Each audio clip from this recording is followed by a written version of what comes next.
I don't know about this flaccid, dangly penis right here.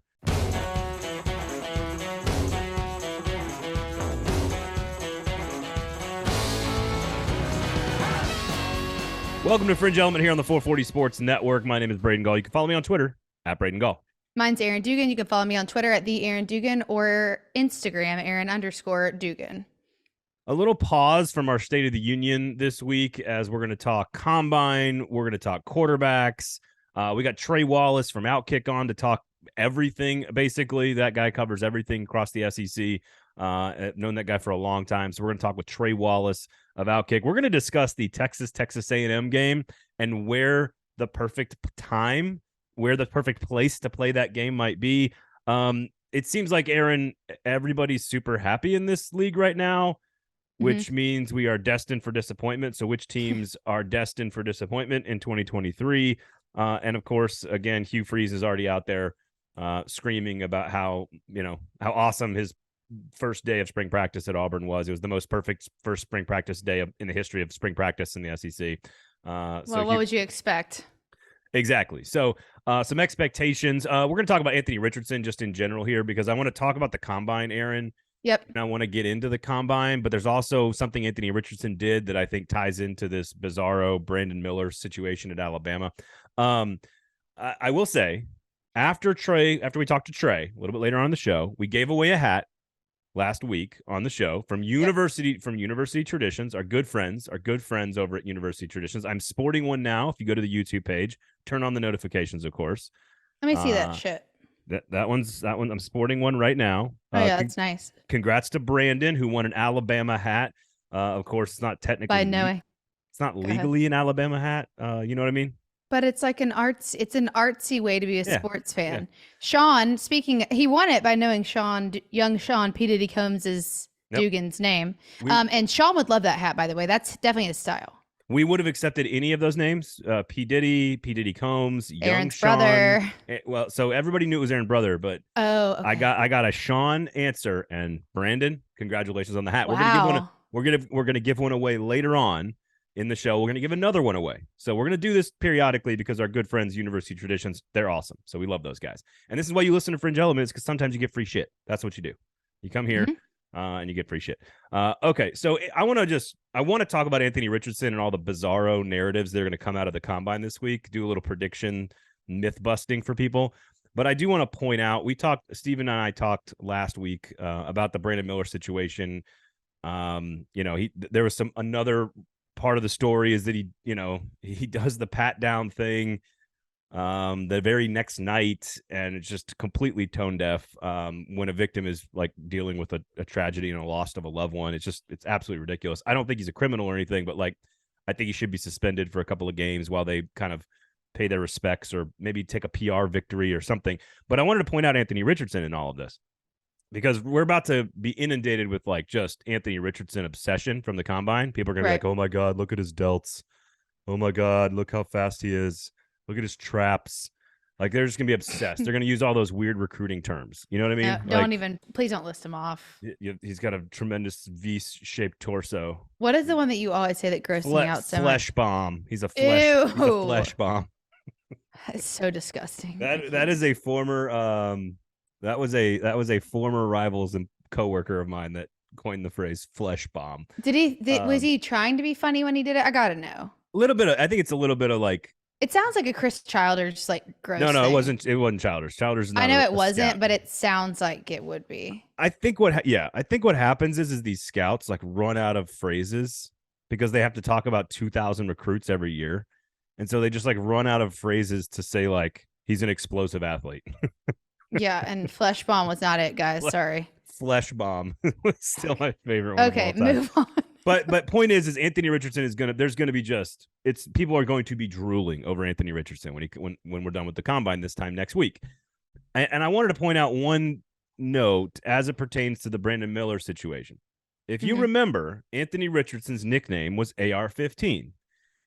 And Anthony Richardson decided at the beginning of the season, back in the summer, that, you know what, I just didn't want to go by that anymore, considering whatever. And maybe there's a PR team involved in that, or NIL, or Florida publicity, or whatever. Point is, he decided that nickname wasn't that important to him in light of, the world.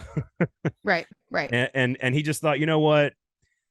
I don't know. Now, hypothetically, had he gone all in on keeping the nickname, you could imagine the blowback if Roger Goodell announces his name at the podium of the draft, and they're like, Anthony AR-15 Richardson, because he's so committed to the nickname. And there's like probably going to be like 5 school shootings between now and then. Like it would come off extremely tone deaf. It would come off extremely I don't know, classless is not the right term. And just kind of glorifying. It's the same reason, like, all these people are worried about these video games that kids are playing, because it's just bringing like this levity to a very like dangerous method of, I don't know, weapon and all that. I don't know. It just, he's right. I know you had that was only the dependent part of your clause, and you were going to finish that thought, but I'm agreeing with him that would be pretty tone deaf, especially like at the draft or coming from Roger Goodell's mouth or something. Well, and you guys can imagine like the far left extreme people would like lose their shit over a nickname, which is not anything anybody should lose their mind over. But also the far right is going to completely be tone deaf and lose their mind over, ignoring the fact that we have major gun violence problems in this country. Like both sides would be angry no matter what. So I think Anthony Richardson just sort of did a smart thing, and he just said, you know what, I'm just not going to be a part of this. Like, I don't need it. It's not that important. He doesn't need it. And it was a super smart move by him. And it's not comparable to what Brandon Miller did in warmups of a game. Like, I think Brandon Miller, to me, is far more involved in something terrifying and disgusting than we ever will know. He's the only one who knows like what his motivation was. Nobody. We don't know, but and he's not going to be. There's no charge. There's no criminal activity here. But like we know what happened. And then he went out the very next day after the testimony and did the pat down ceremony in pregame warmup, which is what he'd been doing the entire season. So it's not crazy, but like it's just so tone deaf. So I wanted to point out Anthony Richardson did something that he didn't have to do, because he was the opposite of tone deaf, if that makes sense. He was aware. He had perspective. And I like that about him.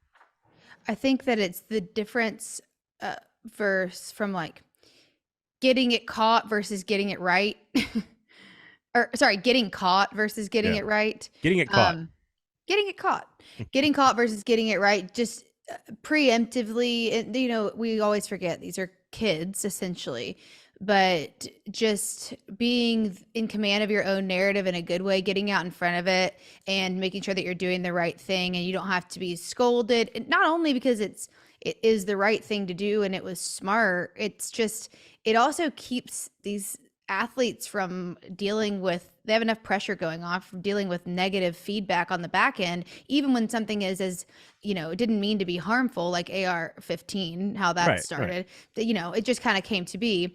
And it's just a nickname. It's just a nickname. It's not hurting anybody, Doing it late versus being in front of it is something that we run into with sports a lot. We talk about it a lot with NIL. We've talked about it in a lot of different capacities. We talked about it with Roger Goodell. We talked about it with CTE.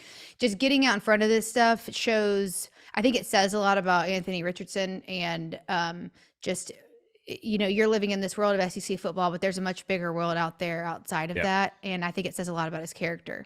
Like, again, if it's such an easy win to be like, look, there's 4 games left in the regular season, Brandon Miller's not going to play for these 4 games. And like, it doesn't hurt his draft stock. NBA scouts don't care.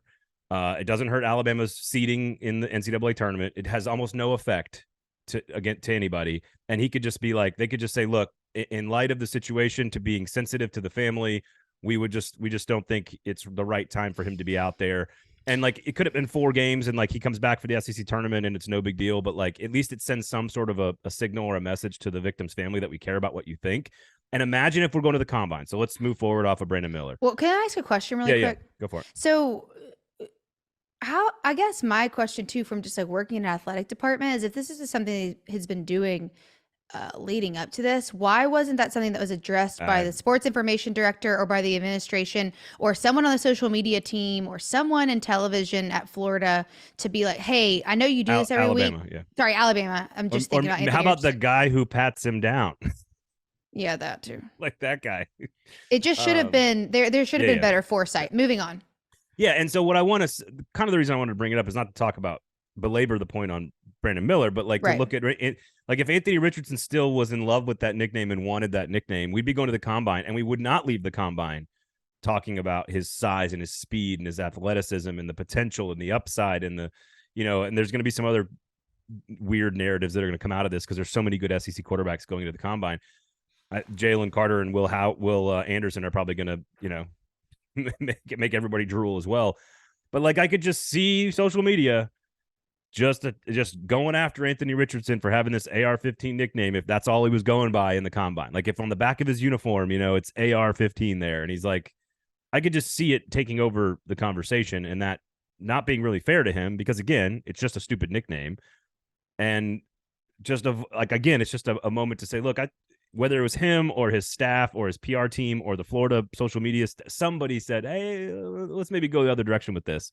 And it was an easy victory for Anthony Richardson. So, and there's a story there, not only in making sure that it's not, he's still sending a message in another way. There's like two stories going on of actively taking it away and what message that's sending to kids who look up to him.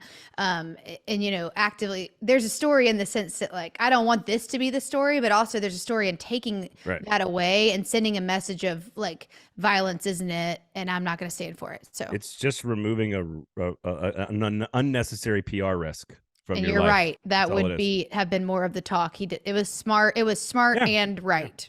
So I think Richardson's going to come away. I think he could come out of the combine as the number one quarterback on draft boards. I would not take him number one. I like him at 3. I still like Bryce Young at 1. I think Bryce Young is going to come out of this thing. Like, I think CJ Stroud's going to end up being number 1 because Bryce Young's going to go into the combine and he's not going to throw. Richardson, Will Levis are going to throw. Hendon Hooker's going to be there, probably going to wow everybody with his interviews. And there's some really elite quarterbacks from the SEC at this event. I think Bryce Young is just, the whole story is good. He's going to fall a couple slots, not in like GM's minds, because I think everybody knows he's the best quarterback. I think he could fall a few slots on like social media, on the, where websites need clicks, where fans like to scream and yell, like sort of like in the ether of draft coverage. I think Bryce Young is sort of like flies through the weekend, and the only thing anybody has to say about him is that he's just too small and too short, and we don't know about that. And I have him at number 1 on my board. I will have him at number 1 on my board next week, no matter what happens this week. We've talked I don't know how much we want to dig into the combine stuff, but I think you and I have talked a lot about, and even talked before the show today, about how much weight's put on the combine, and that it's really people on the outside think that the combine matters a lot more than I personally think that it does. But you can definitely, I feel like there's only so much you can, unless your 40 time has improved drastically, right? And your speed, and you're able to show that, or there's ways to go up in the combine. But in my mind, from being there and seeing it firsthand, and I was doing a documentary when I went to the combine with Jawan Williams, and to me, seeing how it operated, that thing's about mental toughness, honestly, more than anything. Yep. They're trying to get under your skin. They're trying to see if you'll admit to things in your past. They know things about your past, that they're trying to see if you'll get rattled. If you get nervous, how do you play? If you have a lack of sleep, how do you play? They'll change your 40 time by 4 hours on you and move it forward to 6 a.m. instead of 10 a.m. when you're in a different time zone at the drop of a dime. So it's a lot about mental toughness. So I'm with you that on the Bryce Young stuff and everything that you just said. But I do think it's harder to climb. It's harder to climb than you might think at the combine, unless your 40 time has improved a whole lot, or something, very metric like your strength or your speed. But it is, I think, easier to fall based on how you do under pressure. I agree. And most GMs will tell you this is exclusively about getting to know the player and frankly, their medical stuff. But again, I think you said it at the very I can't remember what the phrase you used at the very beginning of your take there, which was like to the football people, nothing really changes. You're just trying to validate the tape that you see on Saturdays with some statistical metrics, but really you're just trying to get to know these guys and do some medical eval. So again, like the way the perception of these players changes because it's all about the media and what's said on Twitter, and here's a little viral clip on NFL Network, and here's this. Like, none of that is an actual NFL GM changing his mind about a player. It's all just like chatter, like around the thing. And I think the chatter is going to be, oh my God, Anthony Richardson is the physical specimen like Josh Allen. And if you've ever watched Florida play football, I hope most of you listening to the show have, you don't need to be told that already. You already know that about Anthony Richardson. I think Will Levis has a lot to prove in every category, both in the interviews, throwing the ball. I think he's going to test really well physically. Hendon Hooker has a lot to prove from a medical evaluation standpoint. Of course, the talking points for Hendon Hooker are going to be like, oh my God, what a mature young man. There's like, you can already tell what the ether is going to say. I just think Richardson's going to go up. I think Young is going to come down, not in real life on actual draft boards, but in like the media Twitterverse perception of a person. And I think Bryce Young is going to be like, he's not throwing. And they're just going to be like, oh man, he's 5'10 and a half. He's 199. I don't know if he can play. And then every NFL GM is like, don't care. Mm-hmm. don't care. They know. There's so much sports science behind all that. They know. They could. Quickly here, quick note. I want to dive more into this company at some point, maybe during the off season. There's a Nashville-based company called S2 Cognition, and it measures processing speed, mental processing speed, and it says the report is that this 2023 quarterback class is the highest scoring class they've ever had as a group in terms of processing speed. So again, this is a new metric to learn that to me is still far more important than anything you're going to see in the underwear Olympics this weekend. How do they collect that metric? Do you know? I'd have to dive deeper. This is why I want to dive deeper into the company, because it's all about cognition tests and sort of rapid processing. How quickly and accurately can you process information? Again, it's what a quarterback has to do in seconds, pre-snap, post-snap, whatever. But it's a cool new little thing that they're. Yeah, that is cool. Listen, I'm all for smarter science, give me smarter tech, not more tech. Yep, I'm with you. So that's my combine take. Otherwise, there's like a boatload of SEC players that are going to go in the first round. I think Anderson and Carter are both better than the Hutchinson and Walker combination from last year, but we'll see. Mm-hmm. All right, so let's get into. I want to talk about Texas and Texas A&M. Okay. And I want to talk. So I saw some reports, and I reached out to some people about this as well. It seems like our assumption that the 3 and 6 model is coming, which I think we all know, but that Texas's 3 permanent crossovers would be Oklahoma, Texas A&M, and Arkansas. Pretty straightforward. But I saw a note from Ross Bjork, the athletic director for A&M, saying that they've heard, like, I'm kind of paraphrasing here, but like they've heard some rumors that it's going to be LSU, obviously Texas, and Mississippi State. First of all, I love that. You know me. I love this LSU A&M rivalry. I'm obsessed with it more than an average person should be, who has no vested interest in the game itself. Right. But I think that's really cool. It has been said that it's going to take place in Kyle Field and Texas A&M the first year they play, which, news to Texas, but whatever. A&M's in the SEC right now. Right. But there's an interesting scheduling note that caught my eye. I could probably tell you. Did they say why? Because if they didn't, I could probably tell you. What? Why it's going to take place first? Texas A&M, because of over COVID, all the SEC schools were already completely SEC broadcast and ESPN capable from a television perspective.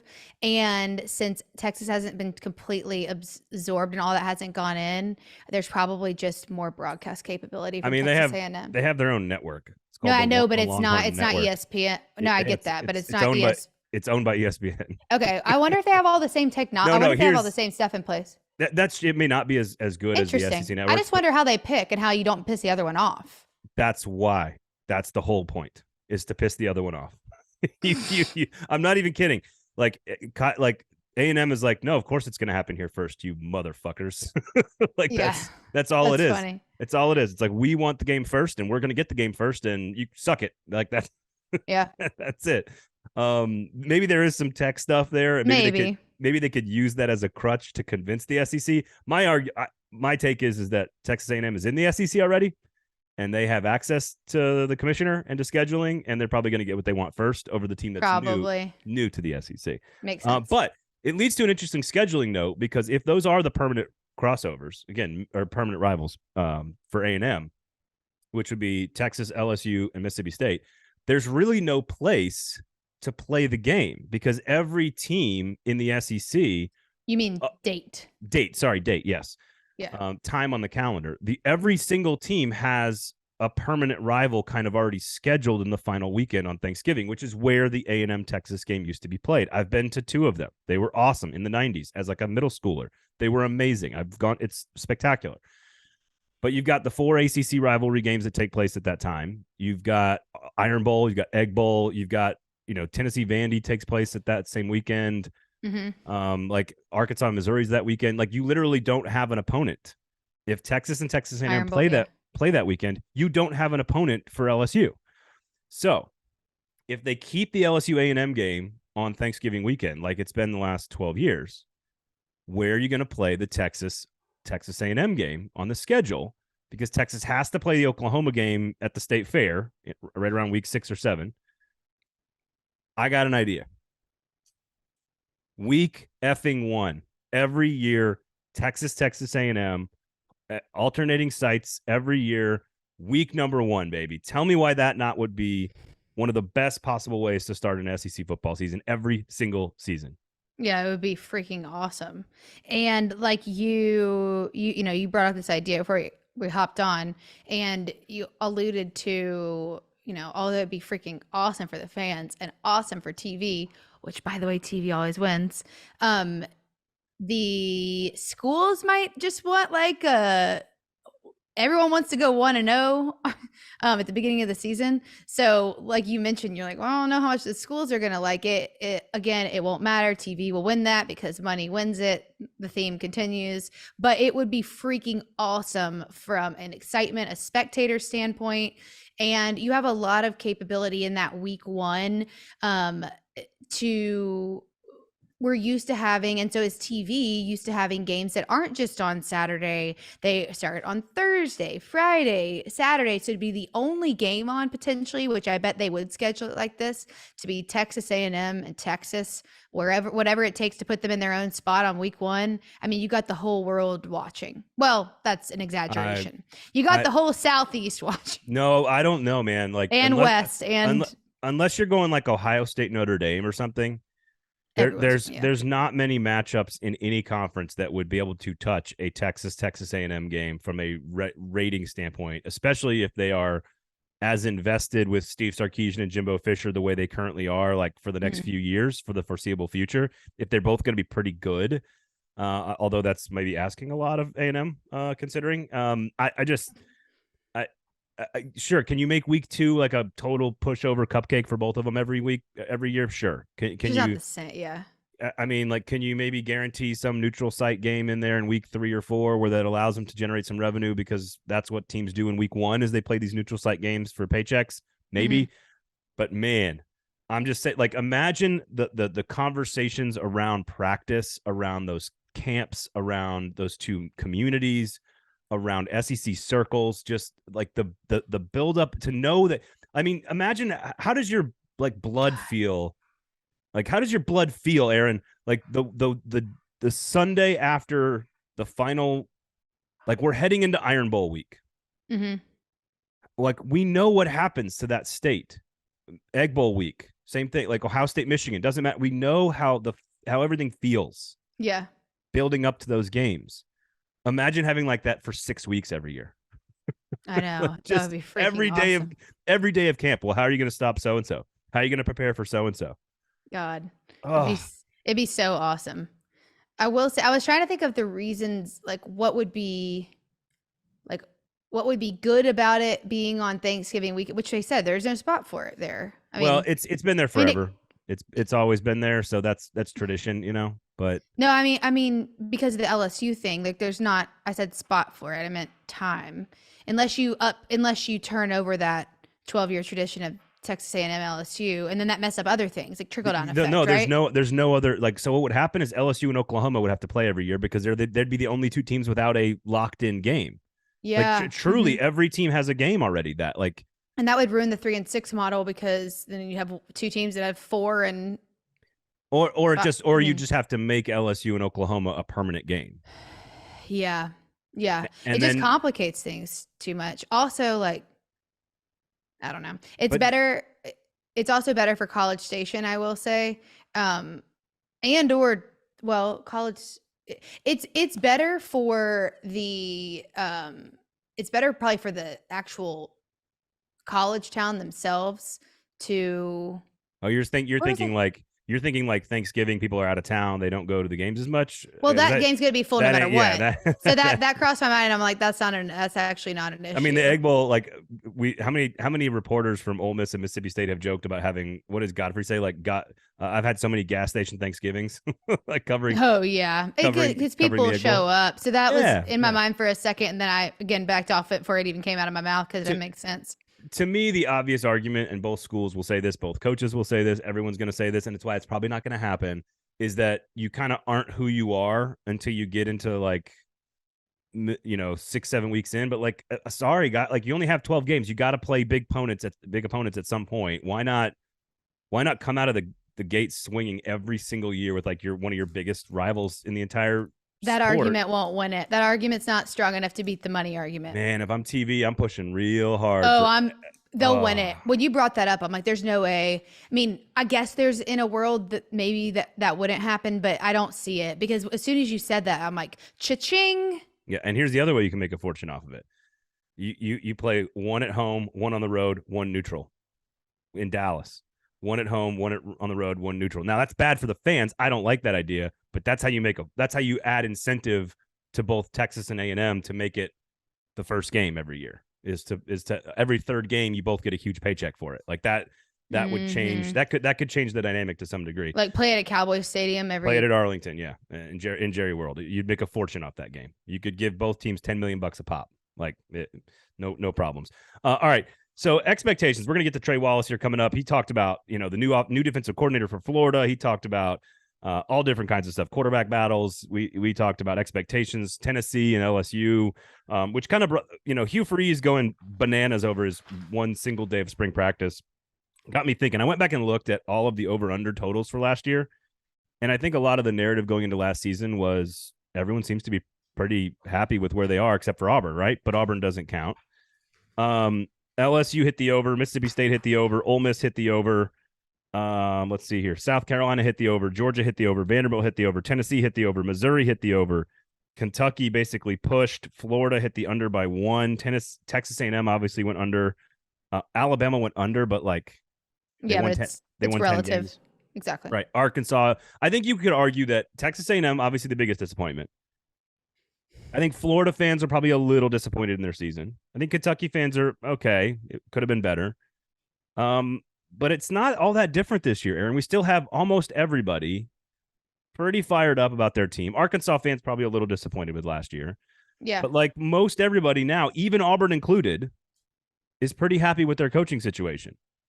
Mm-hmm. Which doesn't feel normal or sustainable at all.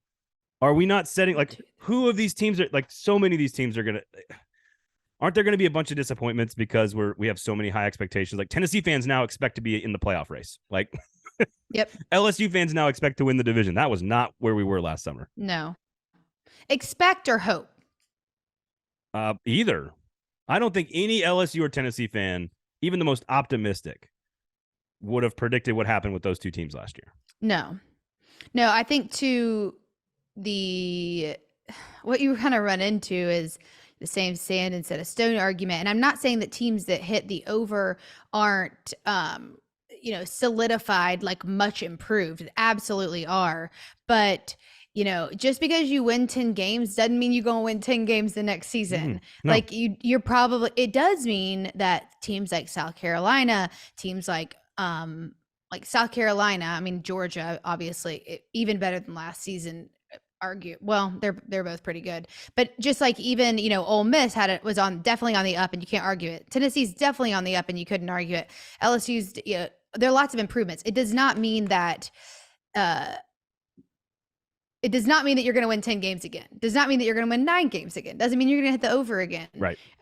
So yeah, and you're right. There is oftentimes people, or at least 1 or 2 or 3 or more teams in the SEC that are not happy with where they are. They got to wait on a contract buyout. They know that they need a coaching switch after the next season. They don't have a quarterback that's working, but in the large scheme of things, this is the pot's going to boil over because too many people think they're going to be too good. And there's not enough potential W's on the calendar for that to happen. That's like the fact that LSU and Tennessee could have like 9.5, 9 over under win totals. Like that is begging for disappointment. I do think LSU has much better staying power than Tennessee. And we'll talk about this with Trey in just a second. But like South Carolina's one. Like South Carolina fans' expectations have changed dramatically. Like, and nobody really knows. I'm sorry I'm doing this again, South Carolina fans. Oh, you're going to get eaten alive by my friends. Haven't learned my lesson yet. 2 straight years. Haven't learned my lesson. Like somebody is going to be disappointed. Like all these fan bases are happy right now. And things could change in the summertime. There could be injuries. There could be transfer portal additions. There could be coaching, even some like assistant changes. But like, I don't know. Like other than Georgia, even Alabama, I could see if they have yet another like 10-2 season, people being like, man, I don't know, like being disappointed. That's all relative. I'd like to take Georgia and Alabama out of this equation because that's fair. That's just that's all relative to them. Yeah, Alabama, you lose 1 or 2 games.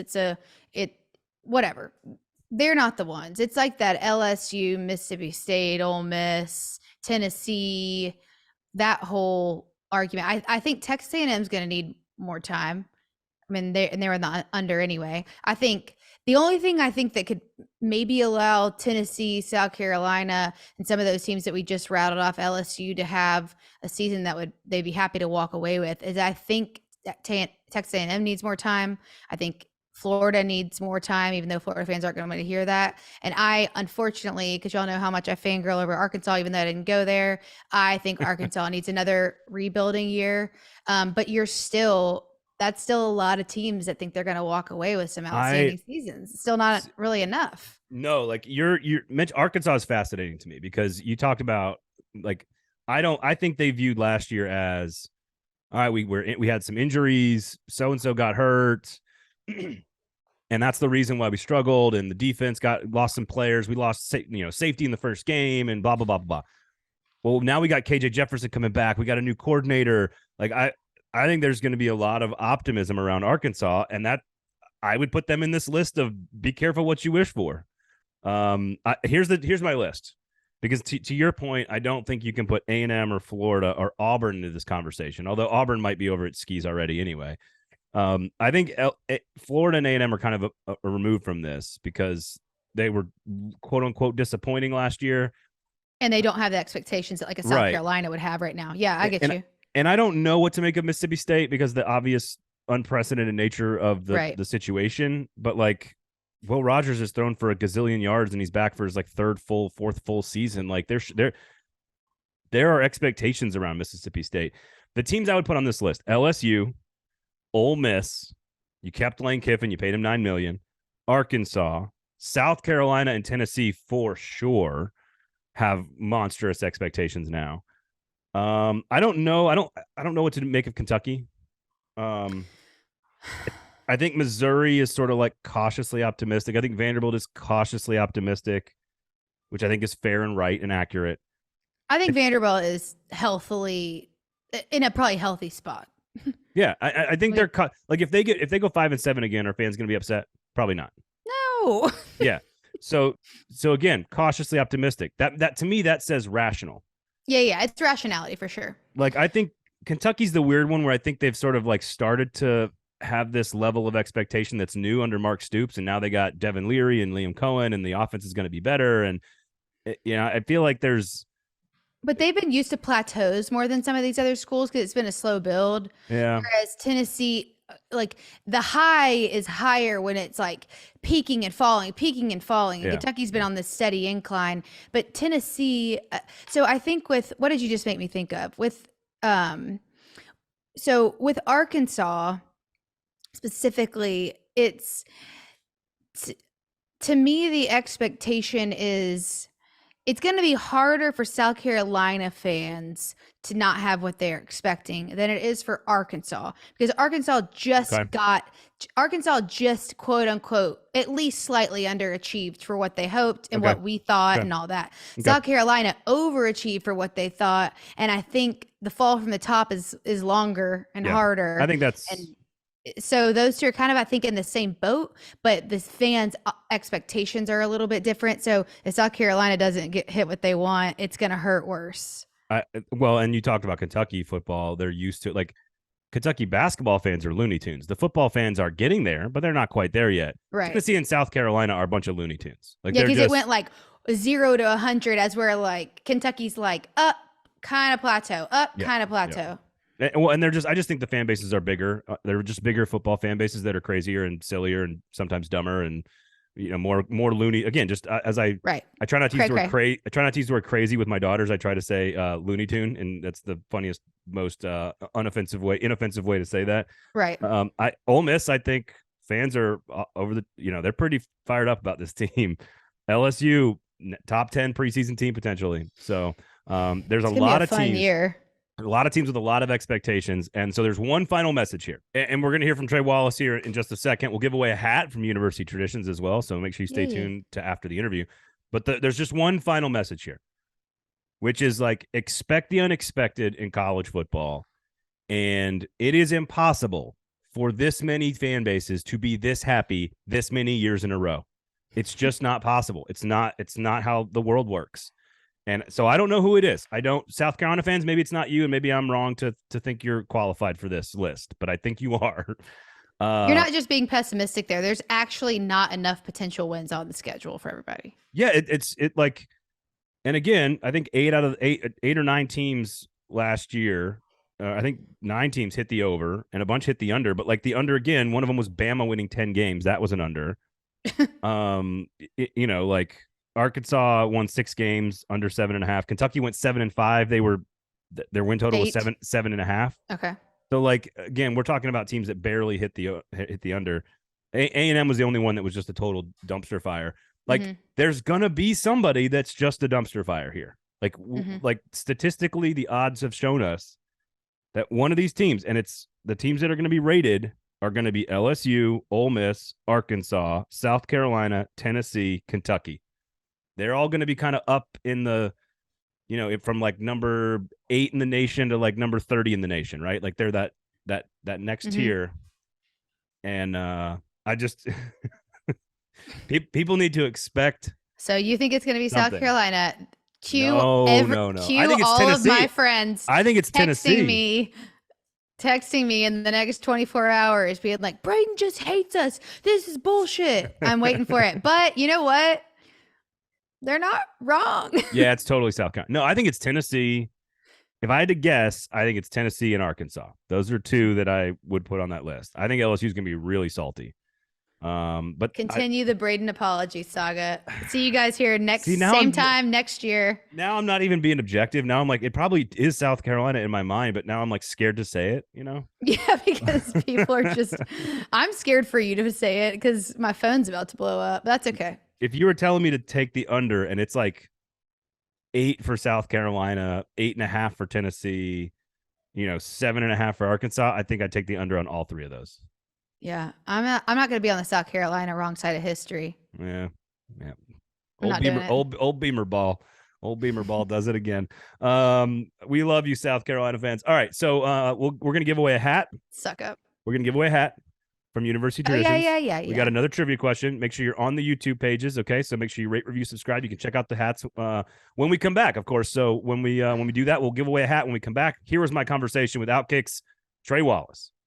Trey, good to have you on the show, man. Good to see you. How are you? Man, I'm good.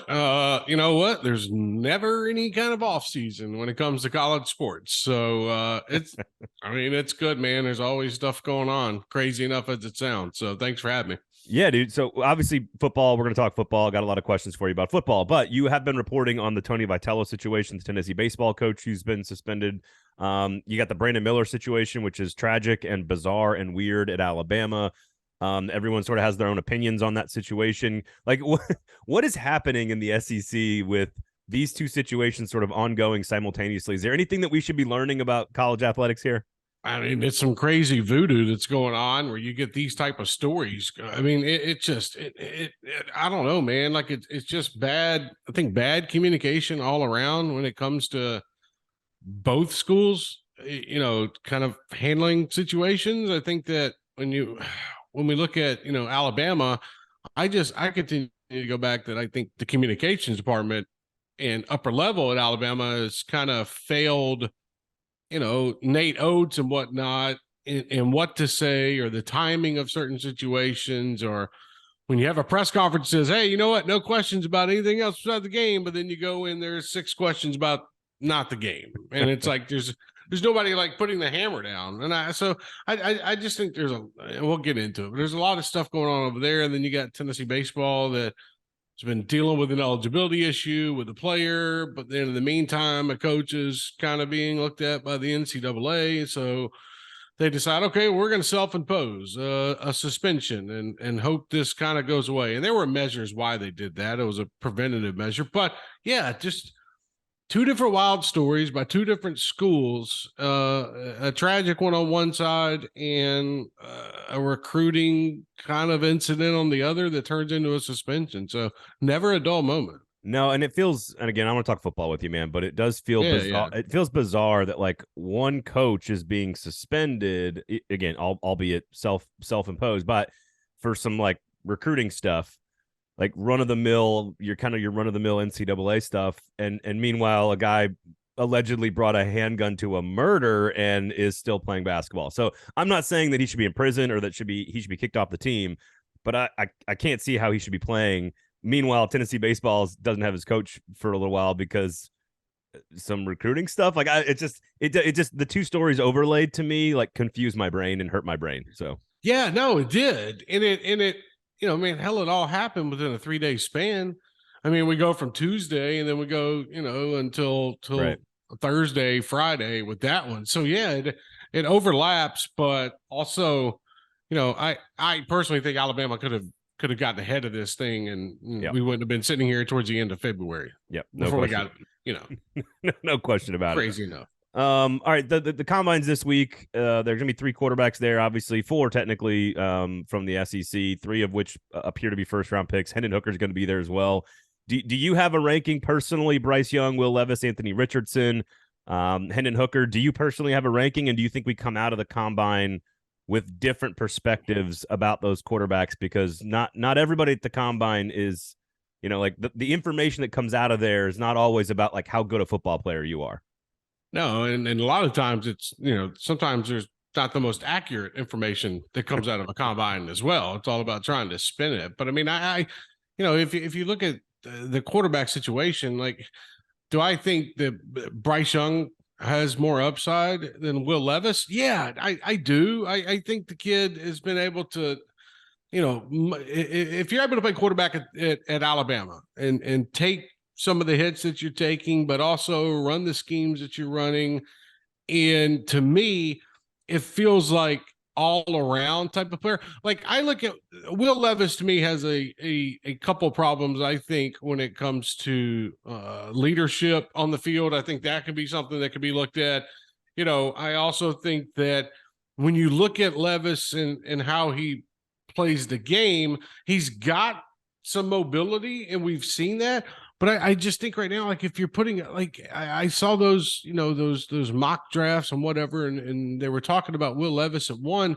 Like I told this to somebody the other day. Like I sat there and watched 2 years straight of Will Levis, and I never felt like during that time that he was like a top 5 draft pick. Like I did, even the games that he was involved in. Yeah, he takes his team down the field in a few and wins it, but like overall, I just never saw that. And maybe it's something that I'm missing. Maybe in the NFL, he can be this new quarterback type of deal. But man, I just struggled. And I look at, the other quarterbacks, in the draft, and I feel like, okay, how does CJ play it out? And then what happens with Bryce? Does somebody trade up and decide, okay, we want to go Bryce a little bit earlier than possible? But, then Braden, what if somebody decides, let's flip the script here and go Jalen Carter, and then things get lost in the shuffle when it comes to quarterbacks and they have to make their moves. Like there's a lot of storylines, especially even with Anthony Richardson, at this combine, that I think we're going to get a firm grasp of where things stand going into the draft. Talk about a young man who, first of all, the athletic ability is off the charts, but we were just talking about Alabama being like completely tone deaf with its behavior. Talk about a young man who decided at the beginning of the year, you know what, AR-15 is not exactly the right nickname for me, and I'm just going to do the right thing. Nobody asked me to do it. I'm just going to do it because I think it's the right thing. That's called being aware of what's going on out there in the world. Yeah, no, I mean, it's also a good public relations team, Yep, and you know what? Okay, this is not going to work out. Let's, we have to have sympathy, and we have to know our surroundings about what had happened to make that incident where he changed his name. And I mean, I give him all the credit. And guess what? It wasn't a story after 3 or 4 days. He just said, "Hey, I want to get rid of the name," and you move forward. So it just, No, we talked about it. We talked about it earlier on the show. Like, it's just a nickname. So the far left's going to lose their mind over just a nickname. But the far right's going to lose its mind trying to cover up the fact that we have major gun violence problems in this country. And if his name, if he gets called AR-15 on a draft night by Roger Goodell, and there's like a school shooting the week before, it would be all hell's breaking loose from a PR standpoint. So again, just a young man looking at the landscape and his PR team and the Florida Gators saying, you know what, maybe we just shouldn't do this. I digress. No, but I think that look, Billy Napier first year, I don't think it was him that like set it down and said anything about it, but I would say that, hey, that's a smart move by everybody involved to get rid of that and not have that be a problem for the rest of the year. So I give them credit compared to what some other stuff is going on. Do you have any thoughts on Florida? While we're talking Florida and the Gators going into year 2, I don't think nobody expected, I think nobody expected greatness out of year 1 of Florida, but there's been some more turmoil maybe than people think. Now they've got a 29-year-old coordinator in Austin Armstrong. What do you make of Billy Napier heading into year 2? Let's not forget it pretty much looks like Florida's going into spring practice without a wide receivers and a tight ends coach. I mean, you don't see that often. You don't, and I know moves were made in the last, 2 weeks where that could happen and you don't want to rush a hire, but you are trying to install maybe not a new offense, but you got a new quarterback and you're trying to figure this out and you don't have a tight ends or a wide receivers coach. And I get others can move over to that spot and help out and whatnot, and GAs or whatever they decide to do. But I think, offensively, this is it's a new era, man, in a new era in his second year. Like Billy didn't get that opportunity to have Anthony Richardson for 2 years. He only got him for 1. And I think they mismanaged him, in a ton of games this past season too. And I look at, we're rolling Graham Mertz as the starting quarterback for the Florida Gators in 2023. Like, I don't know if that is going to be, if he wins the competition, they got a decent amount of playmakers on offense. I think the defense is still going to be the struggle point of Florida right now.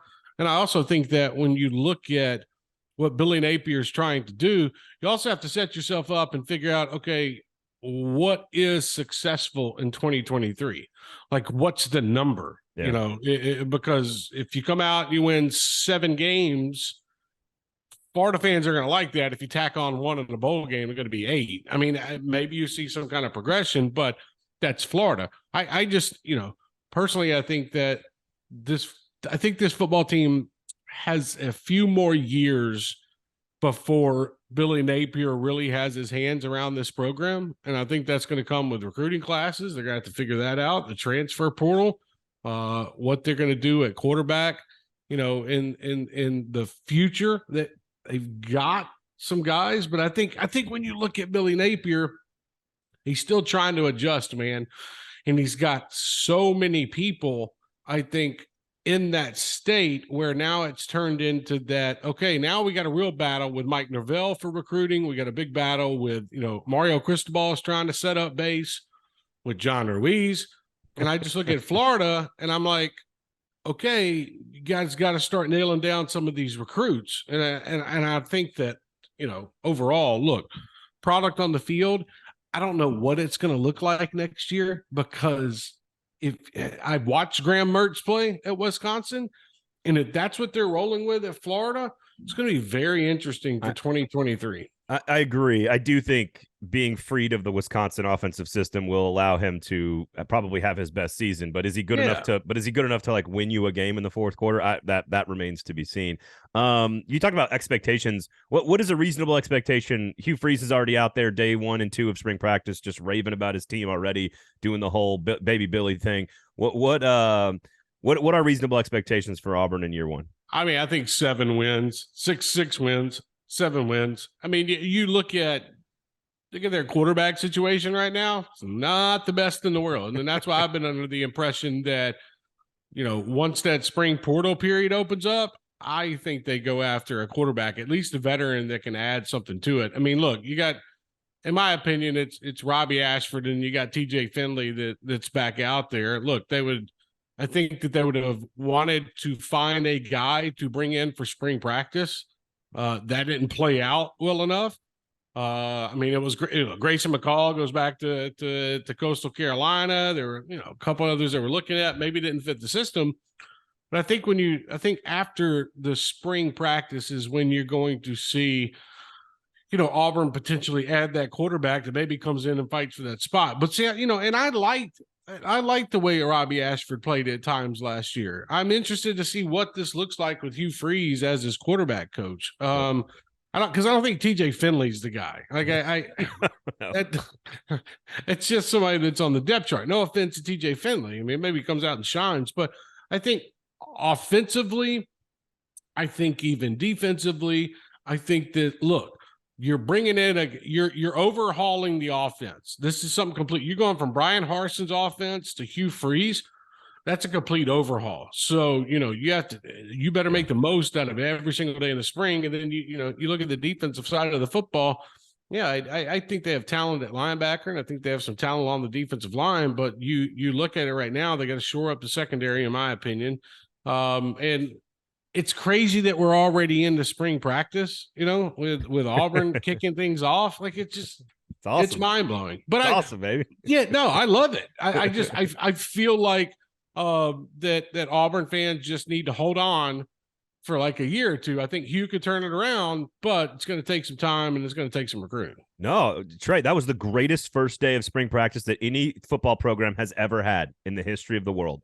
The way they were running one-on-ones when I saw on video, dude, blew my mind. The quarterbacks throwing against air, honestly, it gave me, a little feeling that Auburn, that added a win, the way that I saw those quarterbacks. 1 day of practice, Vegas win total has already gone up. Alabama's quarterback battle, Georgia's quarterback battle. Do you have a better sense of how they're going to play out? Which one's more important? Both have new coordinators. The 2 best programs in this conference, maybe the 2 best programs in all of college football, going through very similar situations. What do you make of the 2 quarterback battles this spring? I think Georgia would really like to go with Carson Beck if he steps up and takes the job. I think that, and it's not like we've gotten to watch, Vandergriff and get Carson Beck right up close, for a number of games. But I think that, in talking with folks, they would love to see Carson Beck just take the ball and kind of run with it and be the guy. I think you have a different situation at Alabama. I think that Ty Simpson, Jalen Milroe, like 2 different types of quarterbacks. Yeah. I think that, there's where the battle is going to lie. And I was even thinking before spring practice, okay, does Alabama go out and add just a veteran, like to bring into the system? Like I know Alabama doesn't do that often, go out and get a transfer portal quarterback per se. But I think in this situation, it could suit them because you're putting a lot on. I mean, if you're doing it, you're rolling with Ty Simpson and you're heading into 2023. And I think that the backup situation, like, I don't know if Jalen Milroe's that guy. We got to see him in a few games, but I still don't know if he's that guy. And Ty Simpson, yeah, he's got a hell of an arm, but it's all about, running the offensive system. What's Tommy Rees going to do at Alabama? And look, it's Nick Saban's system, okay? But, Nick Saban said, look, Tommy, you're going to run this. You can add a couple wrinkles if you would like to, but you're going to run this type of offense. And I feel like right now it's probably Ty Simpson, but Looking at both schools, Braden, I think Georgia's got a head up right now. I think of where they want to go in this spot compared to where it'd be Alabama, which is not a bad thing. No, better than Alabama. That's not a bad thing at all. Tennessee and LSU surprised a lot of people last year. I mean, I think everybody expected them both to be good teams. I don't think anybody expected LSU to win the division and for Tennessee to what would have been a 12-team playoff make the playoff in that situation. Obviously, Tennessee's replacing a lot more than LSU is. LSU is probably better suited to kind of maintain that standard, but how much of a step back should fans expect at both of these programs? Is it just Tennessee? Is it both programs? What are your expectations on stepping back at a place like Tennessee? At Tennessee, it's okay. Be prepared for if Joe Milton does not look like Joe Milton from the Orange Bowl or Joe Milton from the Vanderbilt game. Like, you keep that in the back of your head, okay? And in my opinion, it's all about, who would you roll with second? Like, you can't. I know who everybody's talking about, and everybody's going to be looking at, like, when Tennessee opens up spring practice and there's that first air on air, and you know what, Nico's back there throwing the football, and somebody's going to get 50,000 page views because this guy threw a 40-yard, route. I just calm your expectations, okay? Like, this kid is coming into this program fresh. He still needs to put on some weight. He's got to learn the offense. There's a lot of steps for this kid to be able to come in and be an SEC quarterback. I feel like Tennessee's like, okay, we got Joe Milton, but we don't have the Joe Milton from 2 years ago. We have a different Joe Milton. And I think that's a good philosophy. I think that's a good outlook on how things are going to be, because he has changed, man. And I think 2 years behind Hendon Hooker and learning the offense better, I think it helps him in the long run. And if Tennessee can get the most out of him, I think, you're losing a lot of production on offense, but besides the quarterbacks. But I think running back, they're going to be fine. Offensive line, you got to fill some gaps here, wide receiver, who's going to be that next guy to kind of we saw Squirrel White come out and play well. There's a number of guys. I just, to me, they've added spots on defense where they needed, which was linebacker, obviously. Jeremy Banks, Juwan Mitchell stuff, that was a long year having to deal with that. But expectations, I think Tennessee, 8 wins, 9 wins this year as they look to their quarterback of the future, and it looks different in 24. LSU is a different story. To me, they got Jaden Daniels. To me, that they've got running backs that can get down the field. To me, I think we saw what LSU was going to look like in that back half of the season, those final 6 games. Like, I just, even with the losses, whatever, Texas A&M, whatnot, Jaden Daniels is, in my opinion, was the steal when it came to the transfer portal in the SEC at the quarterback spot. I think the kid could have a great year. And I think that you look at, I think Braden, like, Brian Kelly comes in, and things don't get off to the best start in the world, but you start to see like an implementation of what Brian Kelly wants on both sides of the ball. And, by the end of the season, I think they were there. Did they get slaughtered and, in Atlanta? Okay. Sure. It wasn't close, but whatever. Like, I don't think they take a step back is what I'm getting at. I think they can still fight the conference. All right. You've been very gracious with your time, man. We do appreciate you. Is this the happiest? I mean, obviously there was a tragedy at Mississippi State, but they had a great year and people are excited about the job that Zach Arnett has done. So just sort of, and normally I would say Auburn doesn't count because Auburn's Auburn, but I said this last year, this is the happiest I've seen the SEC fan bases going into a season ever. And I think this year they might actually be even more because even Auburn right now is excited. Is this the happiest in your career that you've ever seen, like all 14 fan bases heading into spring and summer football? Everybody has high expectations to be better than last year, which should be an obvious, but I mean, you've still got some program. I mean, Missouri fans are happy. Like they're at least excited about spring ball. Okay. Well, that's interesting. Kentucky fans, okay, they feel like they've got it. And you look at Columbia, South Carolina. I mean, that fan base is fire, stoking it, ready for more to see what's next. So, I mean, I agree with you. And the biggest question mark, and let's be honest, in this offseason is going to be College Station. and what that situation looks like with quarterbacks and coaching and whatnot. Bobby Petrino.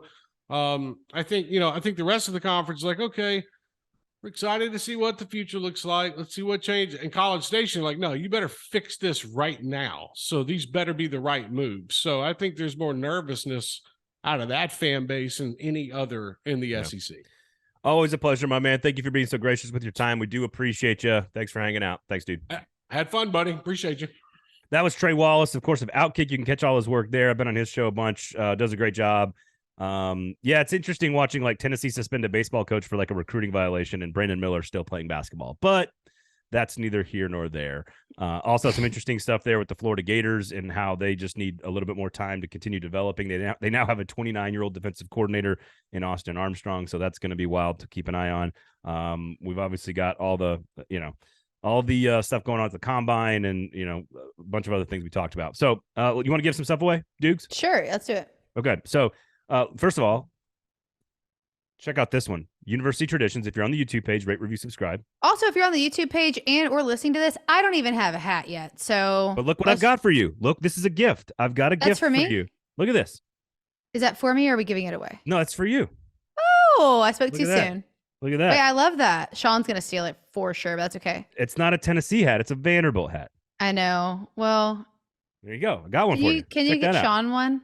Maybe. Oh, we'll see. I know people. All right. So here's another Tennessee version. It's Ooh, cool that's slick. He's gonna want that one. That one's my favorite. I've actually purchased that one twice, I think. I'll buy it if you just tell me how much it costs. Go ahead. Here's an Arkansas one. There's a nice Arkansas one there. Okay. Oh, these are slick. Yeah, dude. Ole Miss. This one's really nice. I like Love that. One. Loving that. Pretty sweet. There. Yeah. Okay. All black Georgia. Okay. Pretty dope. Like that one. Pretty slick there. I don't know about this flaccid dangly penis right here. This Florida hat. I hate you right now. Please put it down and don't say that or flesh bomb ever again. Keep going. Doesn't it look like? Also, why is it so? There's. Doesn't Florida look like genitalia? And it's smaller than the other states. What are they making up for, Erin? What? I don't know. Here's an all orange one. That's bright. You got to get that one. Oh wow. Light. Pretty cool. So there you go. There's a bunch of cool stuff on there. University Traditions. Check them out. A lot of really cool stuff. All right. So, Erin, you competed at a high SEC level in college in a activity. Call it what you will. In a sport activity thing. Sport. But like at a high, we're not talking about like, me playing flag football with the frat house. You know what I mean? It was the collegiate level. It was. Yes. It was on the collegiate level. Erin Dugan competed and was very good at this particular thing in college. What was it? What was it? What team was she on? I'll keep going. What team was she on? First person to tweet at us or get into the YouTube comments with the correct answer will get a free hat from University Traditions. But you got to get the exact right answer and phrase it in the form of a question. I'm just kidding. I won't keep going. I thought we had hit the post perfectly. I finished my spiel right as you stopped singing. It was perfect. That's what happens on Jeopardy too, though. You think the song's over, and then you're like, "Oh, they got more time," because it's like, doo doo, and it keeps going on the higher octave. This condiment was made from mustard seed. Spoiler alert or hint: it was not singing clearly. rough, just the way your mother likes it, Trebek. Oh, God, that skit. Love a Will Ferrell moment. Turd Ferguson. It's a funny name. It's funny. Who's gonna win the hat? Which one are you giving away, or do they get to pick between those? It's their favorite team. Whoever gets it right picks the team. Do you have one for every single school? Maybe not. We'll see. Okay. Let's hope somebody from Arkansas, Ole Miss, or Georgia wins one. No, we will give you a hat. Whatever your favorite team is, we'll give you a hat. If you get the trivia question right, please rate, review, subscribe, chime into the comments, timestamp in the comments of the YouTube video, or on Twitter at Braden Gall, at the Erin Dugan. Tag us with the correct answer, and we will give you a hat courtesy of University Traditions, our great and wonderful friends at University Traditions. Thanks for hanging out with us. Yeah, absolutely. They're great people, man. Thanks for hanging out with us. They're big football fans, big SEC fans. Thanks to Trey Wallace for hanging out with us as well. Enjoy the combine, whatever the hell that means. We'll talk to you guys next week. For Erin Dugan, I'm Braden Gall. This has been Fringe Element here on the 440 Sports Network. Clearly, our love language is gift giving and not words of affirmation.